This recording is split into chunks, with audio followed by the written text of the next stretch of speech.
جیسا کہ احباب کے علم میں ہے، ہم حضور صلی اللہ علیہ وسلم کی تخلیق کے حوالے سے کچھ ڈسکشن کر رہے تھے، کچھ باقی ہے۔ اور پچھلے چند ایک لیکچرز میں نے عرض کیا تھا کہ اللہ تبارک و تعالیٰ نے اپنے فیضان سے اپنے محبوب کا نور کیسے بنایا، پھر اسے مقام قرب میں رکھا، پھر اس کے حصص کیے گئے، اس کے حصے کیے گئے۔ پھر میں نے عرض کیا تھا نور کی اقسام، نور معنوی، نور حصی، اس پہ ڈسکشن ہم نے کی تھی۔ آج نبی کریم صلی اللہ علیہ وسلم کے نور کے سفر کے حوالے سے بات آگے لے کر چلیں گے، اور بیچ میں کچھ چیزیں چھوڑ دوں گا جو تفصیل طلب ہے، کیونکہ نیکسٹ جمعے جو اگلا جمعہ المبارک آ رہا ہے وہ 12 ربیع الاول کو ہے، تو میرا ارادہ ہے کہ اس دن نبی کریم صلی اللہ علیہ وسلم کی ولادت پڑھی جائے، لیکن اس سے پہلے میں چاہ رہا تھا کہ تھوڑا سا بیک گراؤنڈ جو ہے نا آپ کے ذہن میں آ جائے۔ تو بلا تمہید گفتگو شروع کرتے ہیں۔ اللہ تبارک و تعالیٰ نے انٹروڈکشن کروایا ہے۔ قد کا مطلب ہوتا ہے تحقیق، کہ یہ بات شک سے بالا تر ہے، یہ حقیقت پر مبنی ہے۔ اللہ تبارک و تعالیٰ یہ انداز تکلم اگر نہ بھی اختیار کرتا تو اس بات میں کوئی شک نہیں تھا جو رب کی بات تھی۔ اللہ اکبر کبیرہ۔ رب کی بات میں جس طرح قرآن کی کسی بھی نص قطعی سے کوئی انکار کرتا ہے پھر وہ مومن نہیں رہتا، وہ کفر کر دیتا ہے اور کافر ہو جاتا ہے، اس طرح اللہ تبارک و تعالیٰ کے یہ کتاب مقدس جو سرکار مدینہ صلی اللہ علیہ وسلم کے قلب انور پر اتری ہے، قیامت تک اس میں رائے برابر شک نہیں ہے۔ اب دیکھیے اللہ تبارک و تعالیٰ نے فرمایا تحقیق جاءکم، تمہارے پاس آیا۔ آتا وہ ہے جس کا پہلے وجود ہو، سمجھئے گا، اتنی مشکل بات میں نہیں کرنے رہا۔ آتا ہمیشہ وہی ہے جو آلریڈی پہلے ہی ایگزسٹ کرتا ہو، اگر پہلے اس کا وجود نہ ہو پھر وہ نہیں آ سکتا۔ یہاں پہ اللہ تبارک و تعالیٰ نے فرمایا تحقیق تمہارے پاس وہ آئے۔ اب آیا کا لفظ مجھے اچھا نہیں لگتا کیونکہ ادب کے تھوڑا خلاف ہے۔ وہ آئے، وہ تمہارے پاس آئے، اس کا مطلب یہ ہوا، محدثین اور مفسرین کہتے ہیں سرکار مدینہ صلی اللہ علیہ وسلم جو تشریف لائے ہیں نا تو پہلے سے موجود تھے۔ اس پہ حدیث کا سارا لے لیتے ہیں۔ کریم اکرم صلی اللہ علیہ وسلم نے ارشاد فرمایا کنت نبیم و آدم بین الماء والطین، میں اس وقت بھی نبی تھا جب حضرت سیدنا آدم علیہ السلام پانی اور مٹی کے درمیان تھے۔ I was the prophet when Adam was in between clay and water، میں اس وقت بھی نبی تھا جب آدم علیہ السلام ابھی تکمیل کے مراحل سے گزر رہے تھے۔ یہاں سے سر قبلہ صاحب جو بات میری سمجھ میں آئی وہ یہ ہے کہ میرے پاک نبی آدمی ہونے کے لیے آدمیت کے محتاج نہیں۔ میرے ابھی تو بننی ہے نا، آدمیت تو بن رہی ہے، میں اس کا اشارہ کر کے آگے جا رہا ہوں۔ ابھی بشریت پایا تکمیل کو نہیں پہنچی، ابھی آدم علیہ السلام پانی اور مٹی کے درمیان ہے۔ اس پہ 2-3 روایات ایک جیسی ہیں، پانی اور مٹی کے درمیان ہے۔ اب آپ جانتے ہیں اللہ تبارک و تعالیٰ نے اپنے محبوب کا نور حضرت آدم علیہ السلام میں ڈالنے سے پہلے 40 سال تک وہ پتلا بنا پڑا رہا تھا اور فرشتے اس کے پاس سے گزرتے تھے۔ اس وقت اللہ تبارک و تعالیٰ نے فرمایا تھا اے میرے فرشتوں ذرا مجھے مشورہ دو نا، میں اپنا خلیفہ بنانے جا رہا ہوں۔ جلدی سے چلنا ہے، ٹاپک کیوں بڑا عاجزہ وسیع ہے۔ میں اپنا خلیفہ بنانے جا رہا ہوں۔ خلیفہ قرآن ہے، میں اپنا انی جائل فی الارض خلیفہ، میں زمین پر خلیفہ ہوتا کس کا ہے؟ کس کا ہوتا ہے بابا جی؟ پیر دا ہوندہ ہے نا۔ میں ایک خلیفہ بنانے جا رہا ہوں، نہیں کہا میں نبی بنانے جا رہا ہوں، نہیں کہا میں رسول بنانے جا رہا ہوں، نہیں کہا میں اپنا بندہ بنانے جا رہا ہوں، حالانکہ یہ سارے بھی اوصاف اس ہستی میں ہیں۔ نہیں کہا کہ میں ابو البشر بنانے جا رہا ہوں، فرشتوں سے کہا میں خلیفہ بنانے جا رہا ہوں۔ میں نے حضرت سے پوچھا حضرت جی خلیفہ ہی کیوں؟ فرمایا پیر اگے بن چکیا۔ نہیں آپ بولتے نہیں، پھر وہ تھوڑا میں اس پہ یہاں پہ پورے ٹاپک پہ چلتا ہوں، جہاں باہر خطابات کا سلسلہ ہوتا ہے تھوڑا بہت میک اپ کر کے بات کو زیادہ سنوارا جاتا ہے، لیکن پھر وہ بولتے بھی ہیں۔ آپ بھی کوشش کیا کریں، بولنے سے کچھ نہیں ہوتا۔ اگر بولنے سے انرجی کنزیوم ہوتی، میں لیکچر ادھر اسکول میں جا کر بھی، کالجز میں بھی جا کر دیتا ہوں، پھر ادھر بھی دیتا ہوں، ادھر سے واپسی پھر اب مناج القرآن والوں کا جمعہ کے بعد لیکچر ہے، ادھر گھنٹہ ڈیڑھ ادھر بھی ہونا ہے۔ بولنے سے انرجی ضائع نہیں ہوتی، بشرطے کہ اچھا بولا جائے۔ اللہ اکبر کبیرہ۔ تو بات یہ سمجھ میں آئی، اللہ نے جو خلیفہ کا انتخاب کیا ہے، اس لفظ کا پتہ چلا ہر مرشد، ہر روحانی پیشوا کا جو نائب ہوتا ہے اسے کہتے ہیں خلیفہ۔ اللہ نے یہاں پہ قرآن پاک میں خلیفہ کا ذکر کر کے بتا دیا، زمانے والوں خلیفہ اب آ رہا ہے، پیر تو پہلے ہی بن چکے ہیں۔ اللہ اکبر کبیرہ۔ اب آئے سر 40 سال تک، بڑی مہربانی، آپ مجھے مطلب حوصلہ افزائی فرماتے ہیں، ایسا دل خوش ہوتا ہے۔ اللہ تبارک و تعالیٰ نے پھر حضرت سیدنا آدم علیہ السلام میں روح پھونکی، روح پھونکی، آپ حرکت میں آئے۔ پھر جب روح آ گئی، اللہ کے محبوب نے اپنے محبوب کا نور بھی حضرت سیدنا آدم علیہ السلام میں ودیت فرما دیا، رکھ دیا۔ جڑے فرشتے کولو لنگ جانتے سن نا حاجی صاحب، بلاندے بھی نہیں سن، سلام ہی نہیں کرتے سن۔ 40 سال بالکل امام فخر الدین رازی نے لکھا ہے، 40 سال گزرتے رہے، کدی لفٹ نہیں کرائی۔ اے دے نور مصطفیٰ آیا نا، اللہ اکبر کبیر، نور مصطفیٰ صلی اللہ علیہ وسلم آ گیا نا، فرشتوں کو کہا اللہ تبارک و تعالیٰ نے اب بتاؤ کیا تمہارا حال ہے؟ فرشتے کہنے لگے میرے مالک تیرے حکم کے منتظر ہیں۔ فرمایا سارے جھک جاؤ اس کے سامنے۔ All angel of Almighty Allah going to be bowed down before حضرت آدم علیہ السلام۔ سارے اللہ کے فرشتے وہاں پہ وہ بات چھڑی کہ ہم افضل ہیں، یا فرشتوں نے کہا یہ مالک کیسے معاملہ؟ فرمایا مقابلہ کر لو، فرمایا مقابلہ کر لو۔ پھر اللہ پاک نے مخصوص باتیں، یہ بڑی جلدی سے چلو، مخصوص باتیں اپنے خلیفہ کو حضرت جی سکھائیں، وہ جان گئے 4-5 نام۔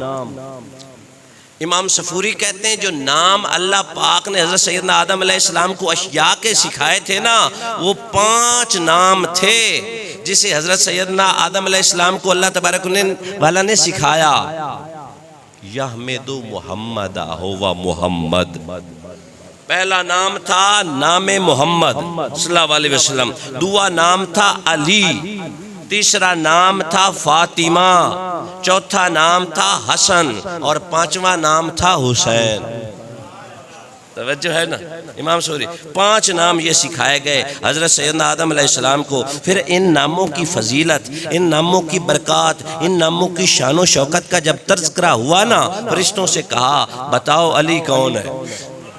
اللہ اکبر، بتاؤ فاطمہ کون ہے؟ بتاؤ حسن کون ہے؟ بتاؤ حسین کون ہے؟ وہ سارے قاصر ہو گئے اور عرض کرنے لگے مالک ہم تو اتنا ہی جانتے ہیں جتنا مالک تو نے ہمیں سکھایا ہے۔ فرمایا پھر بتاؤ یہ تم سے افضل ہے یا نہیں؟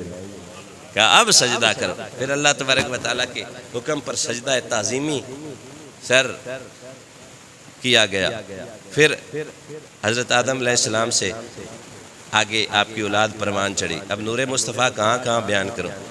اللہ اکبر، آپ جنت میں ٹہلتے تھے نا حاجی صاحب، جنت میں ٹہلا کرتے تھے نا، تو فرشتے آپ کے پیچھے پیچھے نکیرین کرتے ہیں تکریم میری، فدا ہو کے تجھ پہ یہ عزت ملی ہے۔ اللہ اکبر۔ واصف علی واصف کہندے ہیں میں بدکار پرانا پاپی کسے در نہ ڈھوئی، ایک وار جو یار نے واصف آکھا پھر واصف واصف ہوئی۔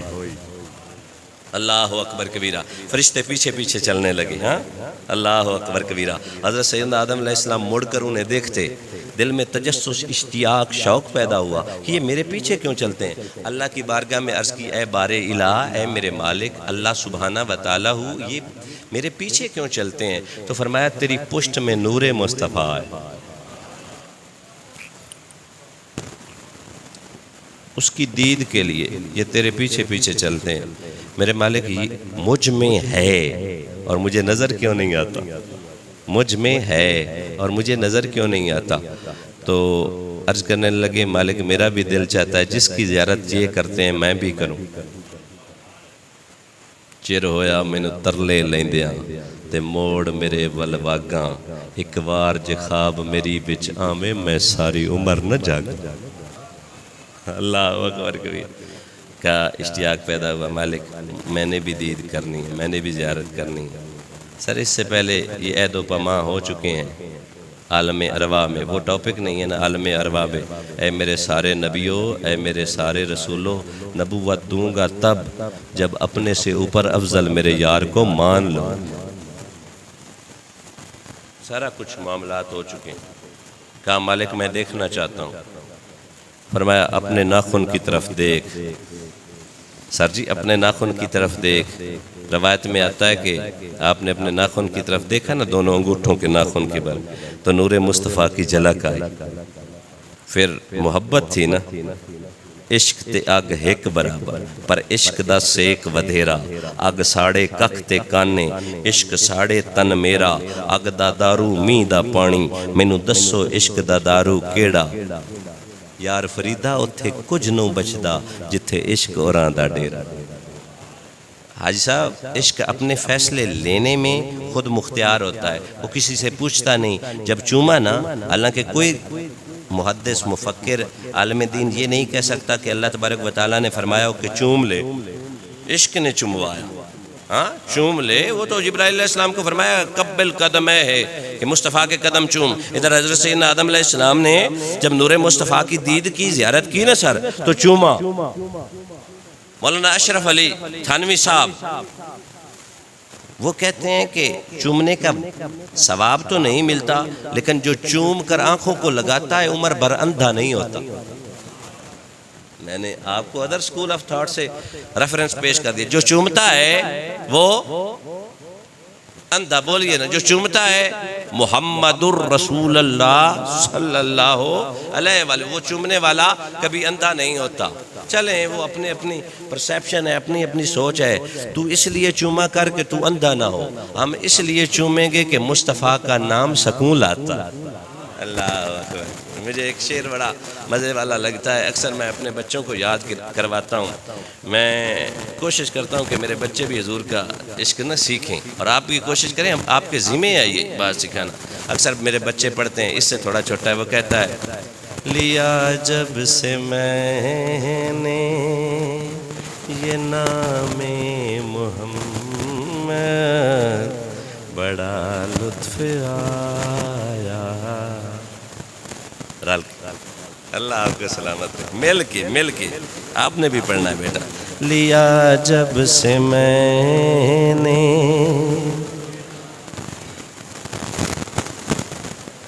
بڑا لطف آیا، اندھیروں میں دل کے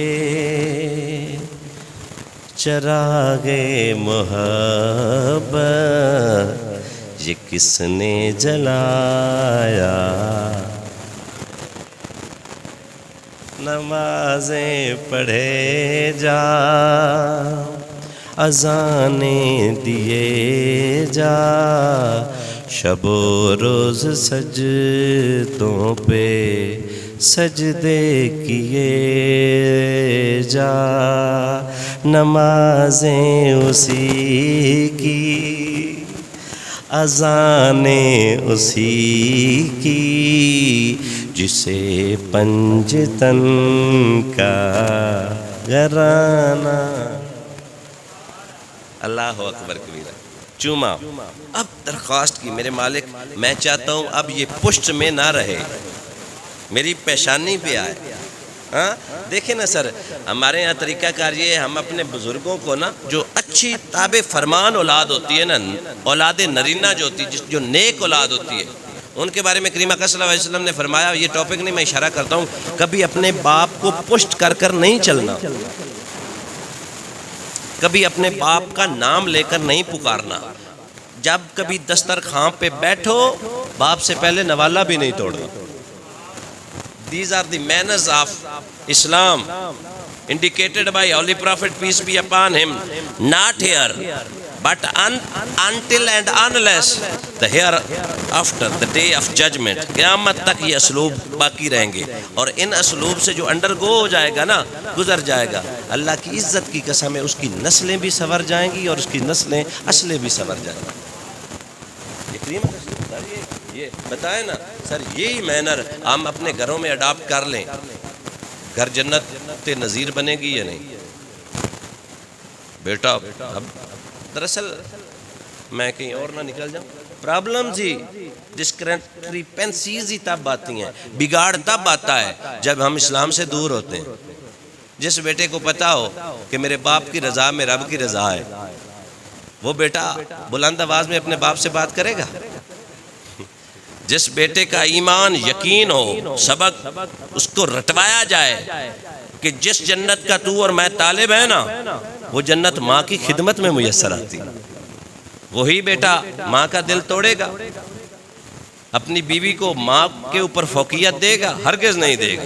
جس شخص کو پتا ہو اگر ہمسائے کو تنگ کریں گے جنت تجھ پر لاک کر دی جائے گی، وہ تنگ کرے گا؟ سر جی میں اکثر کہا کرتا ہوں اپنے خطابات میں بھی کہ ہم جو مسلمان ہیں نا، ہم جتنے مرکز کے قریب رہیں گے اتنی فلاح پائیں گے۔ لوگ کہتے ہیں کہ ترقی تب ہوتی ہے جب آگے نکلیں، پر ہماری کامیابی اور کامرانی کا راز ترقی والا وہ نہیں کہ ہم آگے نکل جائیں، وہ ہے کہ ہم اسلام کے ساتھ منسلک ہو جائیں۔ ہمارے بزرگ کہتے ہیں کہ وہ دو ہوتے ہیں نا چکیاں، سر دو چکیاں، پوڑ اسے کہتے ہیں، اس میں دانہ ڈالا جاتا ہے اور اس کو گھمایا جاتا ہے۔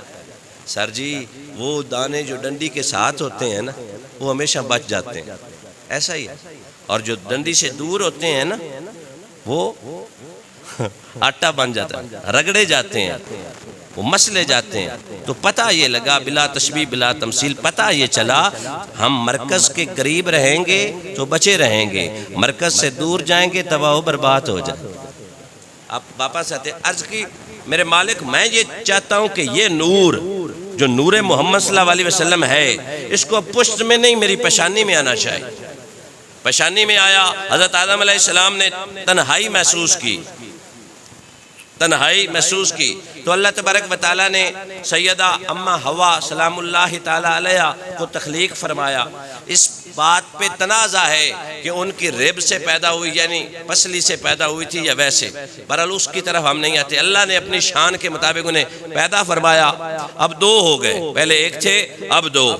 اب حضرت سیدنا آدم علیہ السلام نے ان کی طرف رغبت اختیار کرنا چاہیے، تو اللہ تبارک و تعالیٰ نے روکا، منع فرمایا، نا یہ اللہ کی حدود ہیں، یہ اللہ کی حدود ہیں۔ عرض کی مالک اسے کس لیے بنایا؟ فرمایا تیری دل جوئی کے لیے۔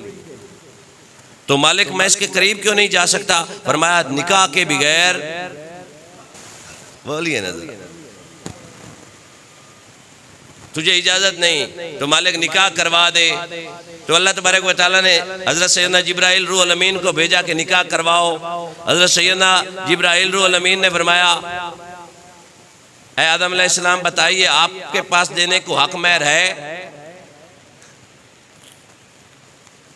کہنے لگے میرے پاس تو کچھ نہیں، اور میں حق مہر کے بغیر تو نکاح نہیں ہوتا۔ پھر اللہ کی بارگاہ میں درخواست، مالک کیا کروں؟ فرمایا زبان ہے نا؟ مالک ہے۔ فرمایا 20 بار میرے یار پہ درود پڑھ۔ نہیں اگر کوئی اپنا بھلا چاہتا ہے اسے چاہے جسے خدا چاہتا ہے، درود ان پر سلام ان پر، بس یہی تو مومنوں سے خدا چاہتا ہے۔ درود پڑھ، روایت میں آتا ہے 20 بار درود پڑھا گیا۔ سر توجہ فرمائے نا، میاں اور بیوی کے لیے حق مہر ضروری ہے، رعایت لے لے، ریلیکسیشن لے لے الگ بات ہے، پیمنٹ کرے تب وہ اس کے لیے حلال ہوگی۔ اگر میں سادے الفاظ میں ایک نچوڑ پیش کروں نا، ہمیں تو درود سے اتنا پیار ہونا چاہیے، اتنا ہونا چاہیے، اتنا ہونا چاہیے، ہمیں یہ بات ذہن نشین ہونی چاہیے کہ ہمارے ماں باپ کا نکاح جب درود کی احساس پہ ہوا تھا، ہم اپنے زندگی کا اوڑھنا بچھونا درود کو احساس کیوں نہ بنا؟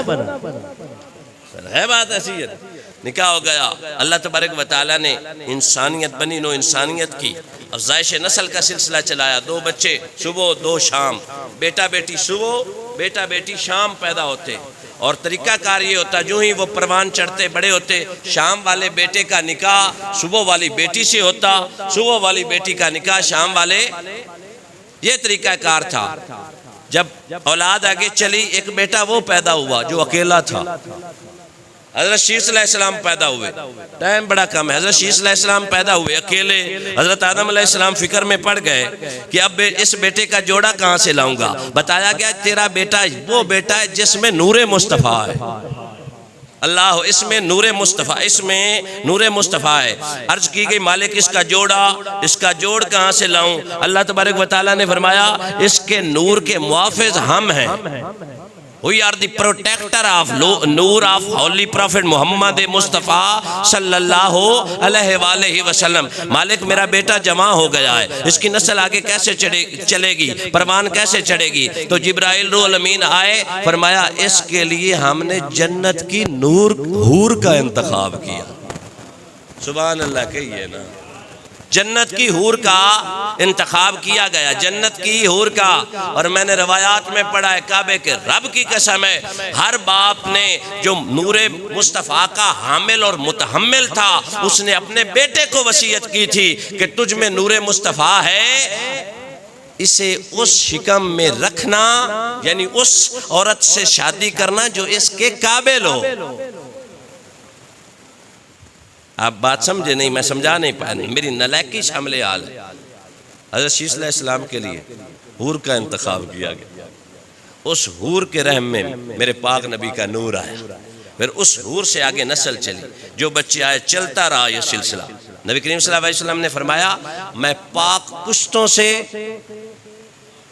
اور پاک رحموں سے منتقل ہوتا ہوتا آگے آیا، اور آپ فرماتے ہیں میرے والدین جو آباء و اجداد میں ہیں کوئی ایسا نہیں تھا جن کا سنگم نکاح کے بغیر ہوا ہو، میں نکاح کی پیداوار ہوں۔ ایک روایت میں ہوتا ہے میں نکاح کی، بولتے نہیں، نکاح کی پیداوار ہوں میرے اجداد میں۔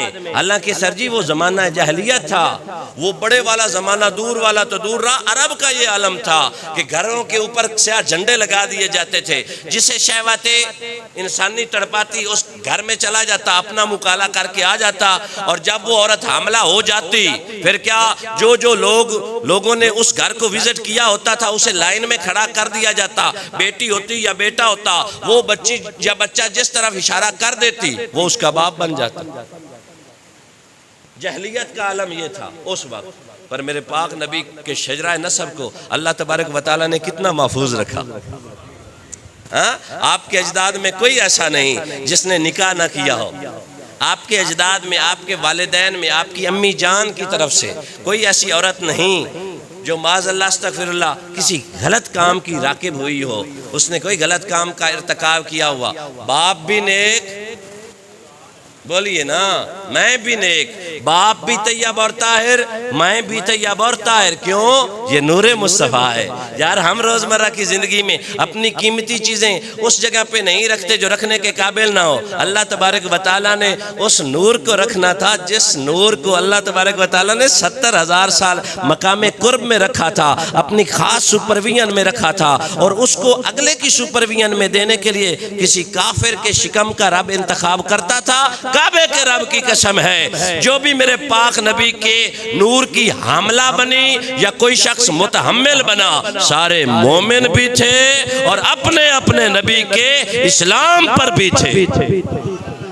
یعنی حضرت آدم علیہ السلام والا سلسلہ چلا تو وہ حضرت آدم علیہ السلام کی شریعت پر، حضرت نوح علیہ السلام والا سلسلہ چلا حضرت نوح علیہ السلام کی شریعت پر، حضرت شیس علیہ السلام کا سلسلہ نبوت کا چلا تو جو وہ افراد تھے وہ ان کی نبوت پر تھے۔ کوئی ایسا نہیں تھا جس نے اپنی زندگی میں کفر کیا ہو، کوئی ایسا نہیں تھا جس نے غیر اللہ کو مانا ہو یا انہوں نے شرک کیا ہو، سارے کے سارے مومن بھی تھے اور مسلمان بھی تھے۔ یہ ہے عقیدہ حق اہل سنت الحمدللہ۔ پھر میرے کریم آقا صلی اللہ علیہ وآلہ وسلم کا نور آگے چلا، حضرت سیدنا عبد المطلب سے حضرت سیدنا عبداللہ کے پاس آیا۔ حضرت سیدنا عبداللہ رضی اللہ تعالیٰ عنہ کی جب ولادت ہوئی ہے نا تو شام میں ایک عیسائی راہب اپنے پیروکاروں کے درمیان بیٹھا ہے، کہتا ہے آخر الزمان نبی کا والد آ گیا اس دنیا۔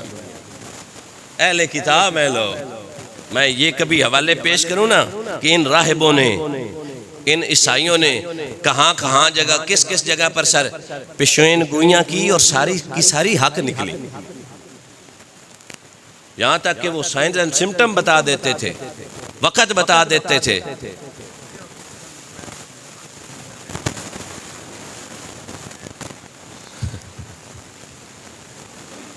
عرض کرتا وہ جو نور حضرت سیدنا عبد المطلب میں آیا تھا نا، وہ تقسیم نہیں ہوا تھا، وہ سیدھا سیدنا عبداللہ کے پاس آیا تھا، جناب ابو طالب میں نہیں آیا تھا۔ یہ پکی بات۔ لوگ جو کہتے ہیں جو ہمارا اسکول آف تھاٹ ہے وہ بٹا نہیں تھا، ہم حضرت علی کو بھی اللہ کی عطا سے نور ہی مانتے ہیں۔ اللہ کی تیری نسل پاک میں ہے بچہ بچہ نور کا، لیکن وہ نور جو حضرت سیدنا عبد المطلب میں آیا تھا اس کے دو حصے میں نے نہیں پڑھے۔ اگر کسی نے پڑھے ہوں، کسی کے پاس حوالہ ہو، وہ لائے، نیکسٹ کسی لیکچر میں عرض کر دوں گا۔ میرے ناقص علم میں میری اپنی جو سٹرگل ہے، تحقیق ہے، اس کے مطابق میں نے کہیں نہیں پڑھا کہ وہ نور محمد صلی اللہ علیہ وسلم جو چلتا رہا، جس کا میں بھی ابھی ذکر کر رہا تھا، جناب سیدنا عبد المطلب میں آیا، وہاں سے دو حصوں میں بٹا، یہ میں نے نہیں پڑھا۔ کسی نے اگر پڑھا ہے مجھے حوالہ بتا دے، دکھا دے کتاب سے، میرے نالج میں اضافہ ہو جائے گا، میں کبھی یہاں پہ ذکر بھی کر دوں گا۔ حافظ جی ایسی بات ہے۔ اللہ اکبر کبیرہ، علی دیاں بڑیاں شاناں، میرے پاک نبی دے پنج تن پاک دیاں بڑیاں شاناں۔ تو شروع تو گل سمجھیے یہ نہیں سمجھی، آدم علیہ السلام نے جڑے نا سکھائے گئے نا پنج تن پاک دے نا۔ ہم تو کہتے ہیں تیری نسل پاک میں ہے، تیری تھوڑے واسطے شعر پڑھتا ہے، نسل پاک میں ہے، بچہ بچہ نور کا تو ہے عین۔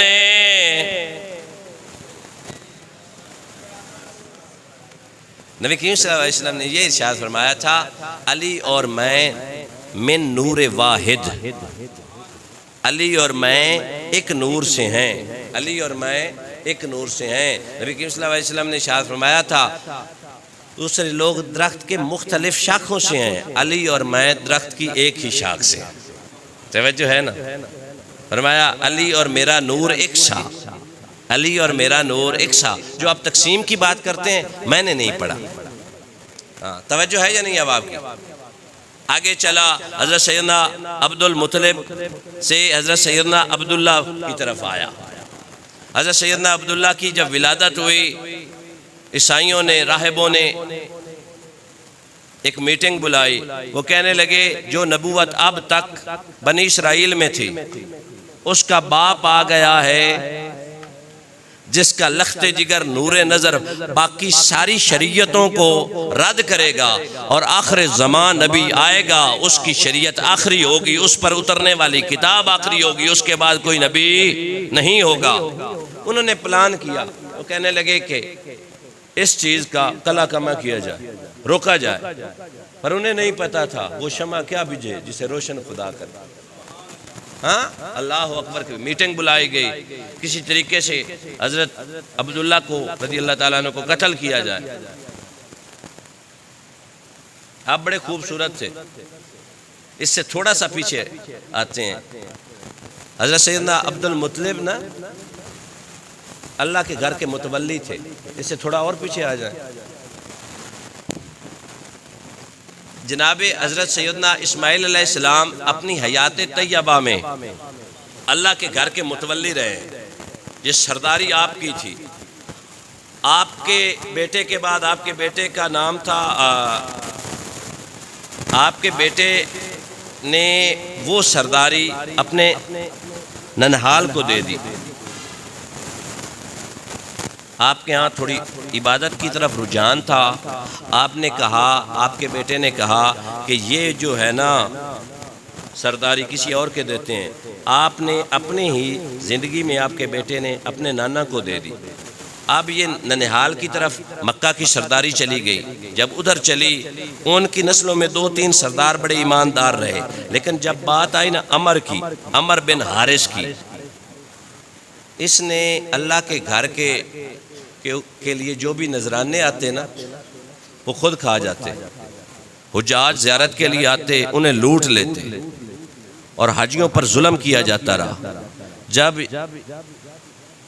آل اسماعیل علیہ السلام نے یہ سارے معاملات دیکھے نا تو آپ لوگ تنگ آئے کہ یہ کیا ہوا، یہ اللہ کا گھر ہے، اس کے لیے جتنے نذرانے آتے ہیں یہ بھی پکڑ جاتے ہیں، حجاج کے اوپر ظلم کرتے ہیں، ان کے ساتھ ڈکیتی کرتے ہیں، انہیں لوٹ لیتے ہیں، بعض لوگوں کو قتل کر دیتے ہیں۔ ان لوگوں نے حضرت سیدنا اسماعیل علیہ السلام کی اولاد نے یہ ٹھانا کہ ان کے ساتھ لڑائی کی جائے۔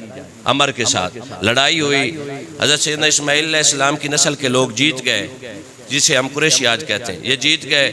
انہوں نے انہیں بھگایا، لیکن انہوں نے بھاگنے سے پہلے یہ کام کیا کہ آب زمزم کا کنواں ہے نا، اس کو بند کر کے انہوں نے ٹھان لی۔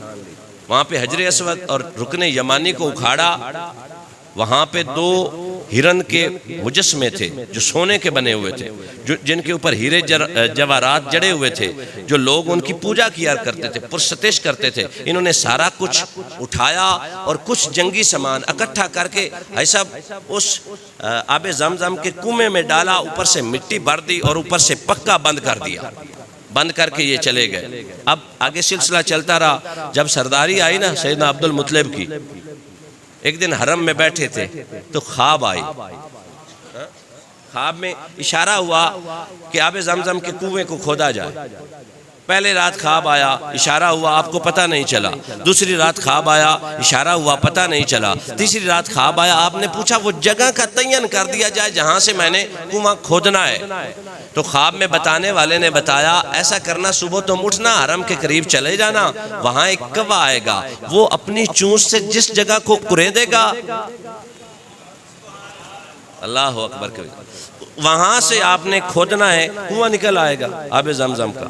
اس وقت آپ کا ایک بیٹا تھا جس کا نام حارث تھا، آپ اسے ساتھ لے کر چلے نا تو کفار سامنے آ گئے۔ انہوں نے کہا نہ، یہاں پہ کنواں نہیں کھودنا، یہاں پہ ہمارا ایک بت نیلا ہے اور ایک اور کوئی نام تھا اس بت کا، ہم تو اس کی پوجا کرتے ہیں اور آپ اسے اکھاڑنے لگے ہیں، یہاں پہ نذرانے چڑھتے ہیں، لوگ آ کر اس کی خدمت کرتے ہیں اور آپ ہمارے حق پر ڈاکہ ڈالنے جا رہے ہو۔ آپ نے فرمایا حجاج کو پانی کی قلت ہے، انہیں پانی میسر آئے گا، اور یہ وہ کنواں ہے جو آب زمزم ہے۔ ہاں، یہ وہ کنواں آب زمزم ہے، یہ تو برکت والا پانی ہے۔ نبی کریم صلی اللہ علیہ وسلم نے بعد میں اپنی زندگی میں بتایا تھا کہ یہ کیسا پانی ہے۔ اس کے بارے میں علامہ ثاقب رضا مصطفی صاحب نے کوئی روایت پیش کی، وہ کہتے ہیں بندہ جس مرض کا بھی مریض ہو، بسم اللہ پڑھ کے پڑھے، اسی مرض کا یہ علاج ہے۔ آب زمزم، اللہ اکبر کی اسپیشل پروٹوکول ہے۔ تو آپ حارث کو لے کر گئے، سارے کفار لاٹھیاں کلاڑیاں اپنے ہتھیار اٹھا کر سامنے آ گئے۔ انہوں نے کہا ہرگز نہیں، ہم یہاں پہ کنواں نہیں کھودنے دیں گے۔ آپ نے پیچھے مڑ کر دیکھا تو ایک ہی بیٹا تھا۔ جو اولاد ہوتی ہے نا اپنے والدین کا سہارا ہوتی ہے۔ سر اولاد نیک ہو نا تو والدین کی کمریں جلدی خام نہیں ہوتی، چہرے پہ ذوف نہیں جلدی آتا۔ نیک اولاد ہو، آنے جانے سے پہلے ہاتھ چومنے والا ہو، پیشانی چوم کر گھر سے نکل کر دعائیں لے کر جانے والا بیٹا ہو نا، بابا 80 سال دا بھی ہو جاوے تو کمزور نہیں ہوندا۔ اور اگر اولاد نافرمان ہو، 50 سال میں ہی بندہ بوڑھا لگتا ہے۔ اتنا تاثر ہوتا ہے اولاد کی خدمت کا سر اور بے وفائی کا۔ تو آپ نے پیچھے مڑ کر دیکھا، حارث اکیلے کھڑے تھے، سینے پہ ہاتھ رکھ کر کہتے ہیں بابا تو پریشان نہ ہو، میں اکیلا ہی کافی ہوں۔ وہ مجھے باتیں کچھ رلاتی ہیں نا، والدین اور بچوں کی وفاؤں والے معاملات۔ اللہ ہر جوان کو، بچے کو اپنے والدین کی خدمت کا موقع عنایت فرمائے۔ اچھا جی، آپ نے وہاں پہ ہاتھ کھڑے کیے اور عرض کی اے میرے مالک تو مجھے 10 بیٹے دے نا، 10 بیٹے دے، ایک بیٹا تیری راہ پہ قربان کروں گا۔ پھر سر انہوں نے اسی دوران حارث کے ساتھ ہی ان سے کنواں آزاد کروا لیا تھا، کھود لیا تھا۔ کنویں سے وہ ہرن بھی نکلے، وہ ہتھیار بھی نکلے، رکن یمانی بھی نکلا، سر حجر اسود بھی نکلا، اپنی جگہ پہ انہوں نے نصب کر دیا۔ پھر وہ وقت بھی آیا کہ جناب عبد المطلب پاک کو 6 بیویوں میں سے اللہ نے 10 نہیں 12 بیٹے دیے، جن میں سے 6 بیٹیاں تھیں۔ کتنے 12 بیٹے اور 6 بیٹیاں، 6 بیویاں تھیں آپ کی. انہی بچوں میں سے ایک بیٹے کا نام سیدنا عبداللہ رضی اللہ تعالیٰ عنہ تھا. اب وقت آ گیا، اب سو رہے ہیں، پھر حاجی صاحب خواب آیا کہ کوئی اپنی پیاری چیز. اس لیے میرے کریم نے فرمایا تھا میں 2 ذبیحین کا بیٹا ہوں. میں 2 ذبیح کا بیٹا ہوں، ایک حضرت سیدنا عبداللہ رضی اللہ تعالیٰ عنہ اور دوسرے حضرت سیدنا اسماعیل علیہ السلام. اللہ اکبر کبیرہ. پھر سر وہ وقت آیا، پہلے دن دمبا ذبح کیا، پھر مینڈا ذبح کیا. خواب مسلسل آ رہا ہے، کہا گیا کوئی پیاری چیز اللہ کی راہ میں اِشار کرو، قربان کرو. تو آپ نے کسی سے مشورہ کیا تو انہوں نے کہا ایک والدین کے لیے اولاد سے بڑھ کر پیاری چیز کون ہو سکتی؟ بتاؤ پیچھے تم نے کوئی اللہ سے وعدہ کیا تھا؟ تو کہنے لگے ہاں اللہ سے دعا مانگی تھی کہ اے میرے اللہ مجھے 10 بیٹے دے، ایک بیٹا تیری راہ میں قربان کروں گا. آپ نے اپنے سارے بیٹوں کو بلایا، 12 کے 12 بیٹوں کو، اور کہا کہ میں نے اللہ سے وعدہ کیا تھا. لوگ ان کے ایمان کو تولتے ہیں جن کے اعتقاد کا عالم یہ ہے، کہتے ہیں میں نے اللہ سے وعدہ کیا تھا، ایک بیٹا تیری راہ میں دوں گا. میرے سارے بیٹوں تیار ہو. سارے بچوں نے یک زباں ہو کر کہا بابا ہم حاضر ہیں. اب انصاف آپ کر لیں. 12 بیٹوں کے نام کا پانسا ڈالا گیا، فال ڈالا گیا، پرچیاں ڈالی گئی. جانتے ہو کس کے نام کا نکلا؟ حضرت سیدنا عبداللہ رضی اللہ تعالیٰ. اتنے حسین و جمیل تھے، میں نے روایات میں پڑھا ہے بابا جی جب گلیوں میں نکلتے تھے نا تو عورتیں باہر آ جاتی تھی ایک جھلک دیکھنے کے لیے، ایک جھلک دیکھنے کے لیے. جب میرے کریم آقا صلی اللہ علیہ وسلم پیدا ہوئے، اگلے جمعے میں اس کی ولادت پوری ان ڈیٹیل عرض کروں گا. جناب عبدالمطلب پاک نے کہا تھا اس لونڈی سے کہ اے میری کنیز تو نے عبداللہ بھی دیکھا ہوا تھا، تو نے آج محمد بھی دیکھا ہے، بتا وہ سونا ہے یا یہ؟ پتہ چلا سیدنا عبداللہ رضی اللہ تعالیٰ عنہ بڑے خوبصورت تھے. خوبصورت کیوں نہ ہوتے، مصطفیٰ کا نور جو پیشانی میں. اللہ اکبر کبیرہ. سر جی جب پرچیاں ڈالی گئیں تو پرچی سیدنا عبداللہ کے نام کی نکلی. سب سے پیارا تھا. پیارا کیوں نہ ہوتا، ان کے وصف ہی بڑے کمال تھے. آپ کے نام کی نکلی. اب سارے قریش اہل قریش پریشان ہو گئے. اتنا سونا پتر اے ذبح ہو جاوے، اے مر جاوے، یہ جو ریت چلے گی کون کون اپنے بچے قربان کرے گا؟ لیکن حضرت سیدنا عبدالمطلب اپنے وعدے پہ قائم ہے، اٹل فیصلہ نہیں میں لے جاؤں گا. بیٹے کو کہا بیٹا چلیں، تو سیدنا عبداللہ رضی اللہ تعالیٰ عنہ کہتے ہیں بابا جیسے آپ کا حکم. انہیں پتہ ہے کہ میں نے ذبح ہونا ہے. ادھر سیدنا اسماعیل علیہ السلام کو بھی نہیں بتایا گیا کہ تو نے ذبح ہونا ہے، وہ تو شیطان نے رستے میں آ کر ورگلایا تھا، تب بتایا تھا. اللہ اکبر کبیرہ. تو سارے اہل قریش آ گئے اور کہنے لگے اب